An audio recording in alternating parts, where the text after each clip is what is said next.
Hello again, everyone, and welcome to another edition of UNB Live. My name is Bob Price, alongside Communications Officer Diana Boston. You know, Diana, 31 days in August, and they seem to go by in about 30 seconds. Yes, September already. On those early mornings, we can already feel the hint of fall in the air. Friends and neighbors, we have a very informative show coming up for you today with another very special guest who is someone who has truly been there and done that. Longtime UNB Councillor Brian Holmes will be joining us shortly, with lots to discuss, including his take on the recent annual General Assembly and his concern about water quality. But first, as always, we'll get things rolling here with the rundown.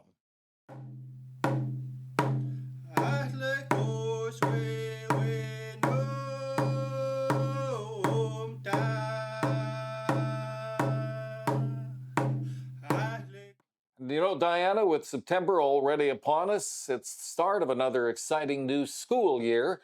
And what a terrific way to celebrate than with the kickoff of the Naquala School and the big barbecue coming up. Yeah, on August 9th, Nicola School is having a back to school barbecue, and the whole community is invited. So it'll be August 9th at Nicola School starting at noon. Well, speaking of education, it's all systems go for the second annual traditional language camp at the end of the month. Yes, after a couple of postponements, the language camp will be taking place out at Glimpse Lake from September 27th to the 30th. If you want to go, you need to contact Maynard McCrae. And we also ask that you bring your own lawn chair, dishes, cutlery, just so that we have less waste. An important update on the Douglas Lake Commonage situation is coming up. Yeah, there's a big dinner. Yes, I said dinner. They're starting with dinner at 5, and then they're going to have a commonage update from 5:30 to 8 with the discussion. So everybody is welcome, and that is on September 17th. We also have final planning underway right now for the much anticipated baby welcoming celebration, the next one coming. This one you will have crying babies at. Uh, And this one here is going to be at the Crossroads Hall in Merritt on September 14th, starting at noon. So register with the Kustem Tima and come and join us to welcome all the new babies. Diana, we have time for one more, a day-long First Nations housing forum coming up. Yes, Bob, that's going to be a lot of good information, especially for housing. It will take place on November 8th, so you have time to plan it. It'll be at the Civic Center from 8:30 to 4 p.m. Thank you, Diana. As mentioned, today's special guest really is someone who has seen it all at UNB. He is truly a person who has worn many hats. Call him the UNB Energizer Bunny. Longtime band counselor Brian Holmes is here. He'll be zooming in with the interview next.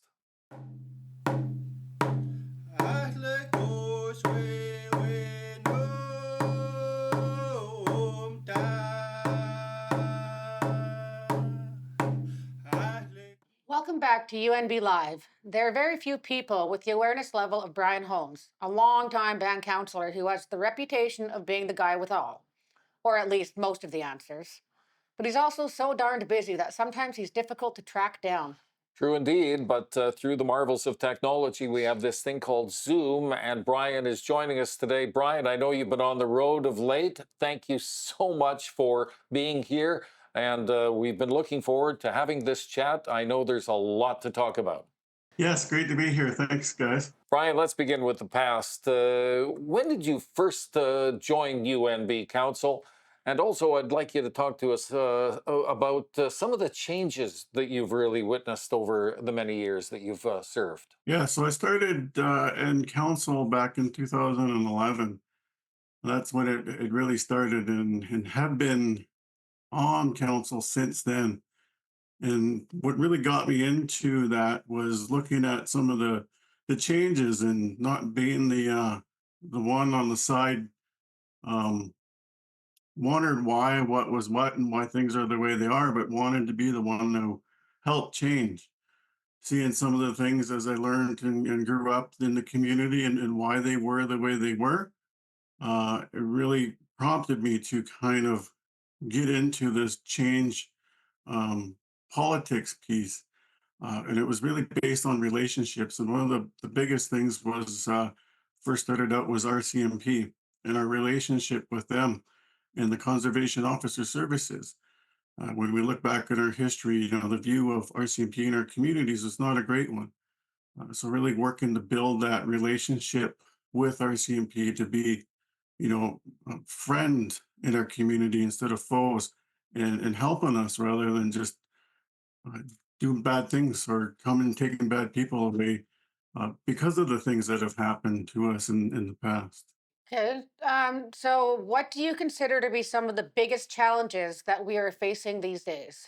Well, there's many things that create that challenge, and a lot of it's the politics, and then there's the land piece, right, where we're looking at protecting our land, and our world's changing because of climate change or whatever you want to call it.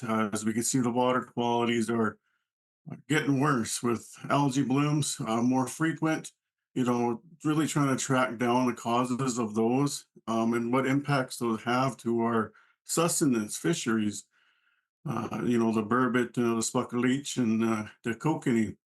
How is that impacting our food source? Well, I really emphasize the work I've done on this water in relation to fish, because those fish are really important, and really important historically because they fed our people in the time of famine.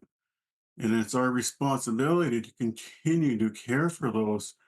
Even though we might not eat them as much, we go to the grocery store now and get fish or get groceries, but we still have members that do get fish as a food source from this lake in our community and surrounding lakes. So it's a real environmental issue that we're really dealing with, and how do we support the changes that need to be done, both industry, recreational, and just our everyday use about the environment and learning about it, and being out on the land, and learning about what the land is going through, because it's changing, and we need to listen to those changes so we can be prepared for what's coming. And the challenges of weather is getting more extreme.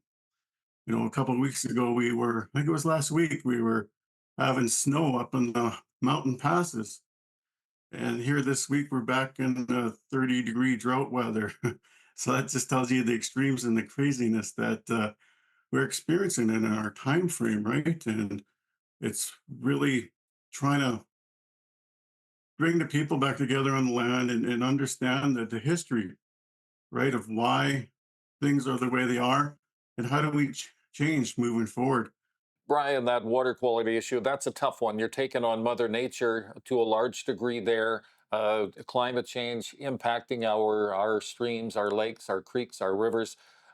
Also, you were mentioning to us off air an apparent invasion of yellow perch. Go into that a little bit for those who aren't fully aware. Yeah, so I think it was about 2017, we were informed that there was invasive yellow perch in this watershed up in the headwaters of Windy Lake.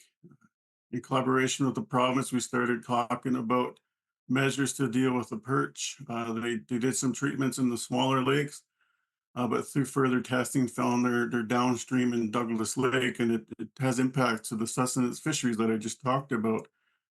Yellow perch aren't from around here, so they adapt a little bit more to this weird climate that I just talked about. These changes, hotter temperatures, poor water quality, they can survive better than the sustenance native fish. And so it's been 5 years, I think I've been on this now, really trapping perch and just removing them from the lake, and hoping that is making a difference. Let me just add one more onto that. This invasion of mussels, invasive mussels, and we hear a lot about that in provincially. Is that also a primary concern here? Yeah, it is a concern. Maybe not so much in Douglas Lake, but maybe down in Kaikalok and in Coshana, right, where you have more recreational boaters coming in, and that's how you end up with more transfer of those invasives, and that's how we suspect the perch got in, is somebody transferred them from one system to the next, Hmm. and there's just devastating effects Yep. from all of those invasives on the environment, right, and it just creates concern about the future of of the fisheries that we've relied on and continue to rely on. Yeah. Albeit yellow perch are good to eat, but you got to catch the bigger sizes, right? And so maybe it becomes a management thing. And it goes, I really struggle with this notion of we're here, it's our job to take care of everything and not determine if it's here or not here. It's a real conversation and understanding, being out in the lake just about every Yeah. day, listening to the water, watching the fish and all those sorts. Well, that's pretty interesting. I've actually learned quite a bit. So, Brian, one of the longest running issues facing Upper Nicola is the Douglas Lake Commonage situation. Are you hopeful that something positive is within reach? Yeah, the Comanche story is a long one and a frustrating one, as we look back in the history and see how things have progressed.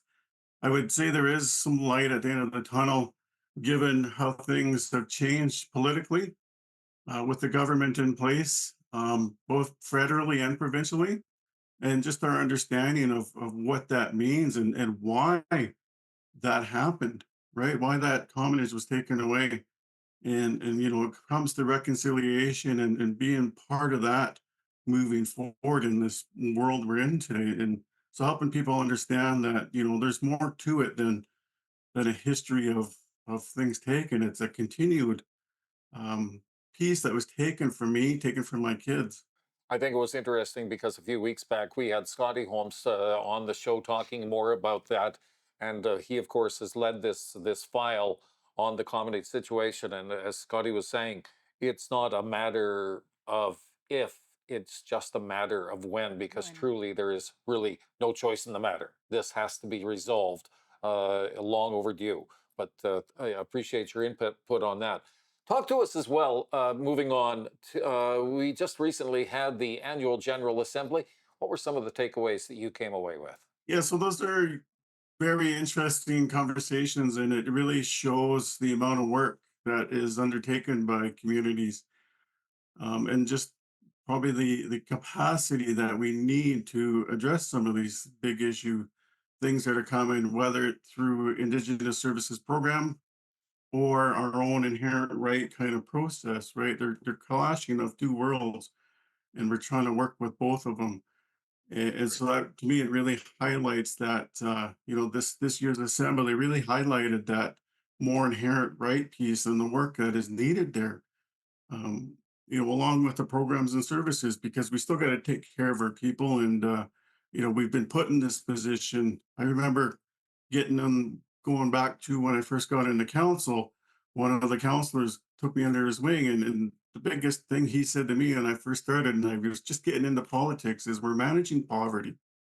That's all we're doing, and that's all government has us doing. And you think about it and look at what we were managing for fiscal dollars back in 14 years ago. It truly made sense. And then you look at where we've come. I'll go off a little bit topic here, but part of that work is through the financial administrative law. I think back in 2016, and it relates to the conversation at the annual General Assembly and kind of showcases, where we've come, and it talks about the understanding of where we've come from and where we've been on the managing poverty piece that I was introduced to as a leader, first time leader in our community. And so doing that work and understanding what financial law means and what it could mean for our community, and we still operate under it today. And it just supports that notion that, right, we can take care of ourselves, and this Indian Act and governance piece is no longer keeping us down. And so that, just to come back to the assembly, that shows you can go back from the years where we first started talking about the financial law, and now we're sitting here talking about our own inherent governance. So it's a huge step in my time frame that we've been here. So I'm hoping that this continues to progress with these kind of conversations. We get away from some of this Indian Act stuff and get back to our ways of our ancestors that we knew, but evolved, right? It evolves over time, and so we want to make sure that things are in place for my children, when they're their age, so they don't get into politics. Hopefully, they don't, and find that we're still managing poverty, because that's not the place to be. We want to be flourishing and in a good place in coexistence with our land. Well, Brian, we'd be remiss if we didn't bring up the band's renewed focus on better communication, which, of course, UNB Live is all a part of. And I know that knowledge through effective and transparent communication is a top priority of yours. Yeah, communication is good and bad on both ends, but it takes commitment and and a willingness to receive and give, right? And this is where we struggle, and this is again comes back to the Indian Act that has forced us into this position of um, only not receiving very well, but not being able to give it either, because we never received it very well, and we were just kind of told do this and do that, no questions asked. Right, so we trying to speak openly and freely about some of the concerns and some of the things going on in the community. I mean, we look historically, our communication in communities where it was a very communal thing. Uh, when you don't do that, you become siloed, and you start questioning things that are going on. But with COVID and all this stuff, it has siloed us even more, because we sometimes do we even know who our who do we even know who our neighbors are anymore, because of some of these things that have transitioned. So it really puts a strain on the communication. We've tried different ways of communicating, and it works for a while, then it ventures off. But it really comes down to people communicating themselves with their families and helping, right? Just not relying it on one or two people. Like you guys mentioned, I'm all over the place on a lot of conversations, and that's me learning and communicating those different things that I've learned. Brian, you have a passion for where you live. We thank you for your service. It's been a real joy to have you on this week. Thank you for taking our questions. Yeah, it's great conversation. There's more to be had, and look forward to hearing more of what you guys are coming up with, Thank you so much again for joining us. We might call you back. if you can find me. That's true. Thank you, Brian. Bye. What? Knox the seal cat least moose jokes. There you go, Diana. I'll replay that and learn it. أهلك وسكنك